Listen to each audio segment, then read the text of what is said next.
and welcome to the caves. Once we get to the caves, it's time to really start thinking about our upgrade scrolls. In the previous videos, we talked about foundations, fundamentals one could say. Things like identifying potions and identifying scrolls, different traps, etc. Well, it's time to look deeper into the upgrade scrolls. So what's up with upgrade scrolls? Well, not only do they make your equipment more powerful, they reduce the strength requirement. So normally this runic blade requires 16 strength to use, and right now, we only have 14 strength, so we can't use it. But as you see, at +1, the strength requirement goes down to 15. At +3, it'll go down to 14, and then at +6, it'll go down to 13. And so on and so on. So why am I choosing to talk about upgrade scrolls now? It's because of these guys, the bats. The bats are the worst things ever. Why? Because they replenish their health with each successful attack. If your armor isn't strong enough to stop them from doing damage, or your weapon isn't strong enough to kill them in time, you're gonna lose. The caves are really the first stat check in the game, in my opinion, because of the bats. If your range capabilities are high enough that you can take them down before they get to you, well, that is another option. So I invested 3 upgrade scrolls into my wand of disintegration. Let's see if it's strong enough to take out this bat. 1 shot, 2 shots. I got a lucky dodge. 3 shots. Ooh, it was indeed. Also, bats drop healing potions. So one strategy is to save all your upgrade scrolls till you get a super strong tier 5 weapon and then throw them all on that, or throw them all on a plate armor. It's fun because you end up with a really strong item, but it's not the most consistent way to play. Because let's say you're at the caves and you haven't found anything strong enough, and then you run into a bat and the bat just kills you. So what good are those upgrade potions doing in your bag when you're lying dead on the ground? No good at all. That is why I threw 3 early onto this wand of disintegration, because as you can see here, I'm still using my worn short sword. This is the weapon you start with in the sewers. I have not found no good weapons. Another benefit to upgrade scrolls is they have a chance at removing curses. So notice this has a curse on it. They demand blood from the wearer in return for attacking foes. Ugh, I don't want to do that. So if I upgrade it, there's a chance that it'll remove the curse. So I think I'm going to do that now for demonstration purposes. Because you can see I have 14 strength, and if I put 2 upgrade scrolls on this and then equip it, I'm going to have a huge power spike. I'm going to go from 1 to 10 damage to, well, let's find out, and let's hope the curse gets removed. So read our scroll here, put it on. The scroll of upgrade cleanses the curse on your item. Awesome, we got lucky there. So check it out, 1 more. This 6 to 32 damage now. I put 1 more on it. And well, bam, look at that, equipable at 14 strength. So let's equip it, and bam, we're off to the races. We could also enchant it now if we want. So actually, yeah, let's do that. Let's get as strong as we can right now. Let's upgrade it again, and let's enchant it. Stone of enchantment used, go on it, and we get a blooming enchantment. It's gonna make vegetation when I hit. Okay, it's fine. Anyways, let's get back to the bat killing and the rat punching. The next common enemy in the caves is the shaman. It's a magic user, it's a range guy, so that's bad, of course. The range attacks go through your armor.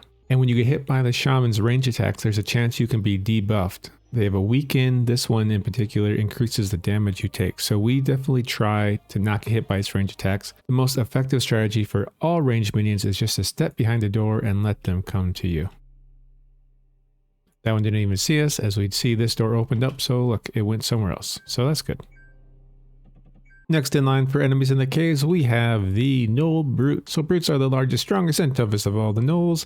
When mortally wounded, they go berserk, gaining temporary shielding and a large boost to damage. The good thing about the berserk though is it takes them a turn. Once we push it into berserk, you see it gets a shield. Well, it's not going to attack us, so we could risk it and try and hit it, but the best thing to do is just run away and wait for that shield to wear off.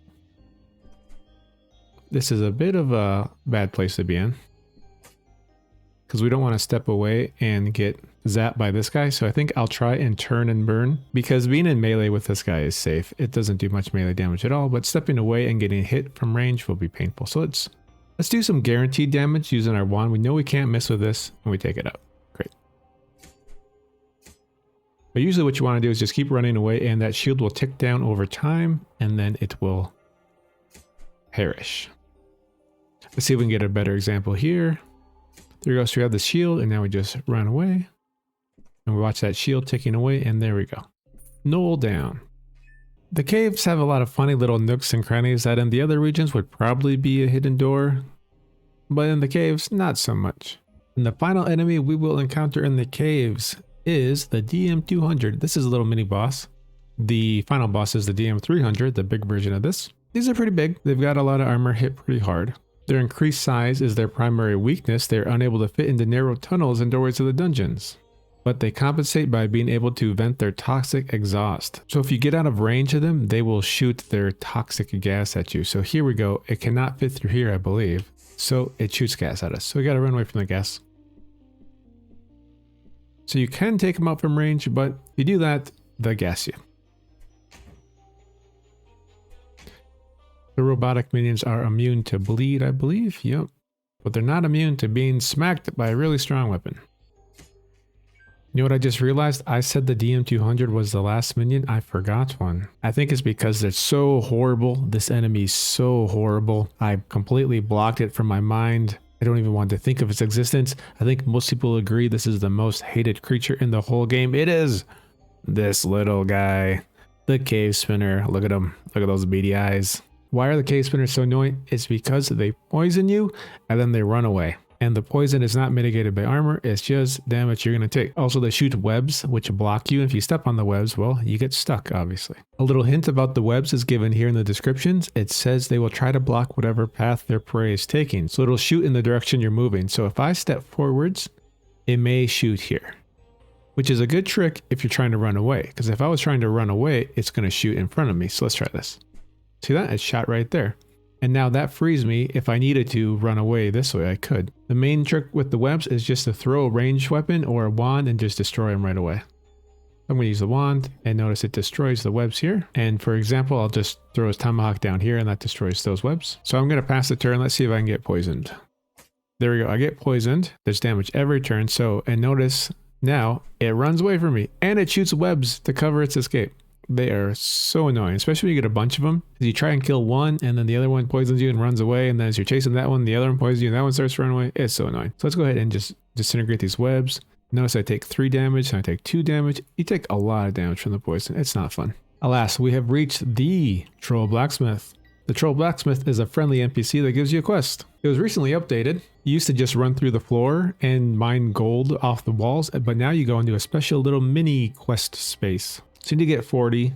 He gives you a pickaxe. So break the big crystal too. There are 2 versions so far. One has a bunch of crystals and crystal monsters, and one has a bunch of shamans and a shaman mini boss. I'll show the crystal one since I'm here, and I'll leave the shaman one to mystery. I'm only letting you down once, so make sure you're ready to go down because once you come up, you can't go back down again. So all these little gold things here on the wall, we need to collect 40 of them. So notice we have 0 now. So it's nice you don't have to equip the pickaxe to mine. You can just click on it here and we get them. So we just got 3, 4. Here's the first enemy, Crystal Wisp. Crystal Wisps are a ranged minion. So you treat them like any other ranged minion. Interesting thing about the Wisp is they can walk over the crystals. They don't have their movement blocked, but they can't shoot over them. So you can still use the crystals to take cover. So it sees us there, so we'll step into melee range because their melee is weaker than their range attacks. So we saw there was a range wisp down there, so we could like try and tunnel. This is kind of fun. Let's like tunnel and sneak up on it here. Gotcha. Oh, here's the big crystal. Okay. So let's examine it. Make sure you are prepared before you start breaking it. And such a big crystal is likely to take time to mine through, and you probably won't be able to do it undisturbed. So when you start attacking it, all the creatures that are still alive in the area are going to start swarming on you. So it's good to go around and take out all those wisps first.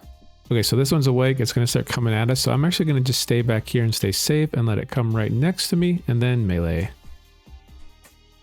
There we go. The other creature in the caves is this guy, the Crystal Guardian.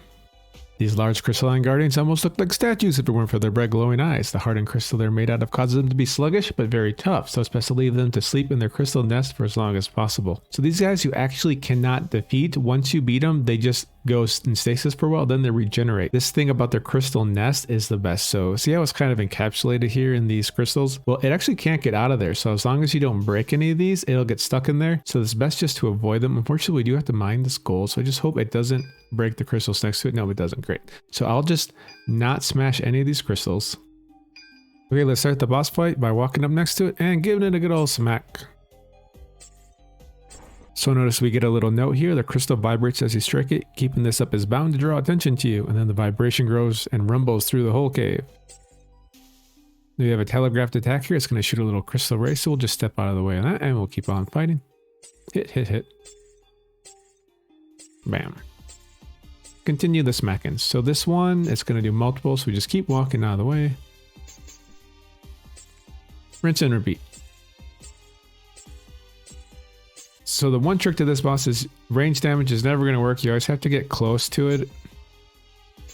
So you're always having to like mine your way through these crystals again to get close to it. Okay, so it's going to use its attack on us, but it only has 3 health left, so let's just finish it off. All right, we got it. Great. Fantastic. So the thing with these guys is once they're defeated, they start to heal and they're just going to wake up again. So this guy's after us. The warrior has a special little attack that blinds enemies. I call it, here's meat in your eye. That's what I call it when I throw it. Bam, now it's blinded. Can't shoot me until I get into melee.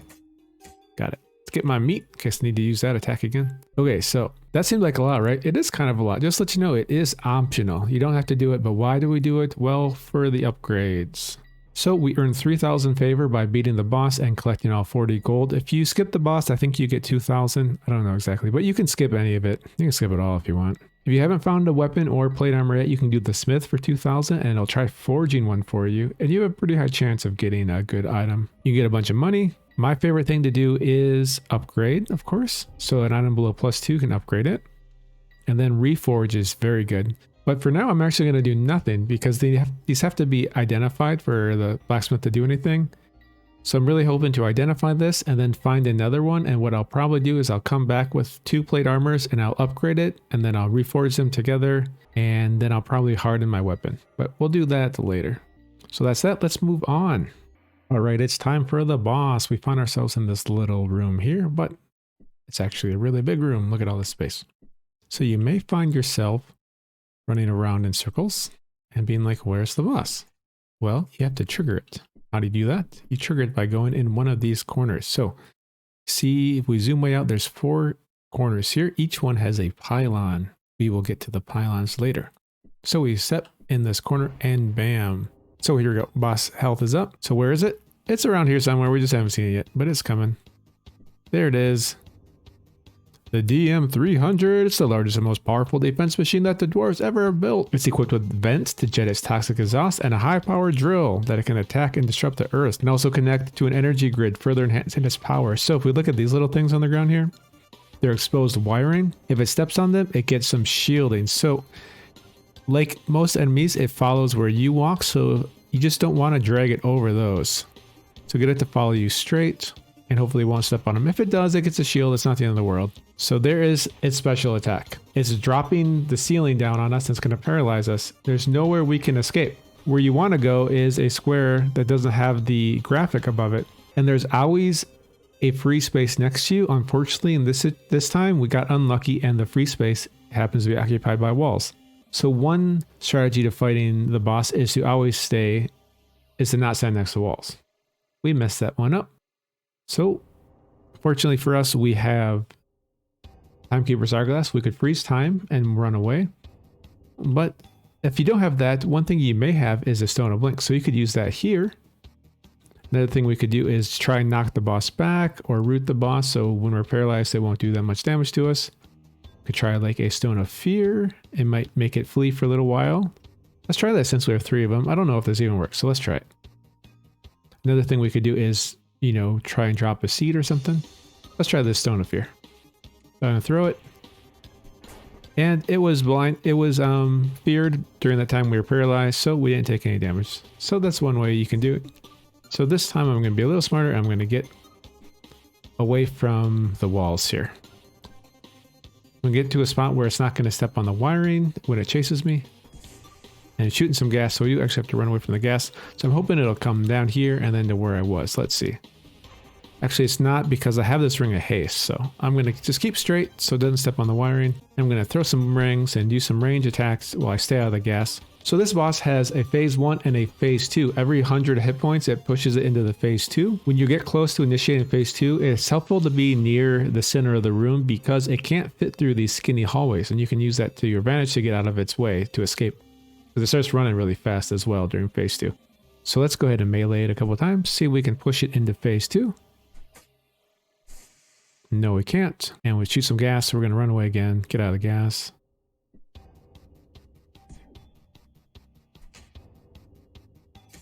Okay, it's going into phase 2 soon. So I'm going to get up here close to this little hallway. And phase 2. Okay. So for phase 2, you have to follow the direction that these little particles are showing. So it looks like they're going from left to right, like diagonal up to the right. And that means we want to go to this pylon that's up right up here. During phase 2, the boss is going to move at twice speed. So you're not going to be able to get away unless you have some version of haste. Fortunately, we have haste with our ring. It's just enough for us to run through. Also during this time, you don't want to step on water because you'll get electrocuted. And I'm pretty sure stepping on these will get you shocked too. So we want to get up to here. And here is the pylon. It's the power pylon. So when you destroy this, it'll move the boss back to phase 1. Oh yeah, because in phase 2, it's invulnerable. We can't do any damage to it. Look, see, invulnerable. So you have to destroy the pylon in order to remove its invulnerability. And if you notice, it's shooting little electricity. So you have to, it's shot here and here, right? So next turn, it's going to shoot here and here. So we're going to attack. I didn't see the electricity shoot. There it is, here and here. So that means the next turn it's going to shoot where you are. So you need to step out of the way. I don't want to go diagonal because it's going to be one step closer to the electricity. So I'm going to step here. And I'll attack here. Oh, we destroyed it.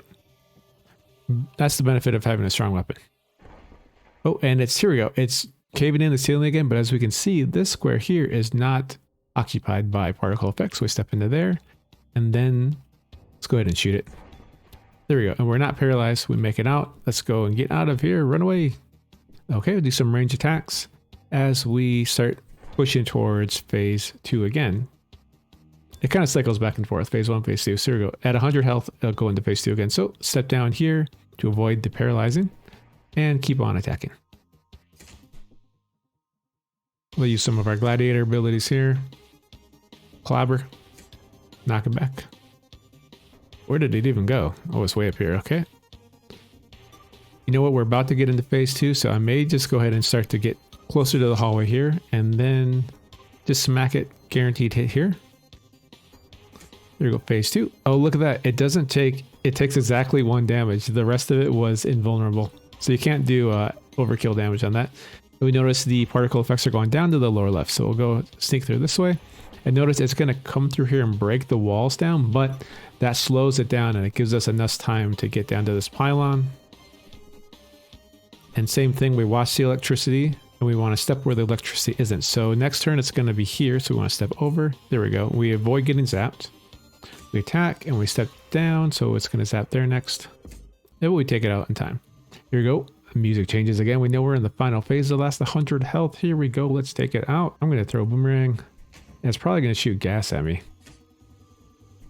But I don't mind. I'll just run around. Yeah, so we'll run around here while the gas goes out.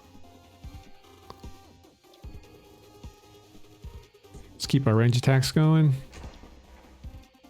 Unfortunately, the only place to step forward to avoid the paralysis is into melee with it. Is what it is. Let's go get some attacks in here. We're a gladiator, so we'll use our abilities. And boss down. Very good. Well, I hope you enjoyed the caves, and I'll see you on the Dwarven Metropolis. In the meantime, you can watch my 6 challenge run where I am live going through the game with 6 challenges on. Cheers.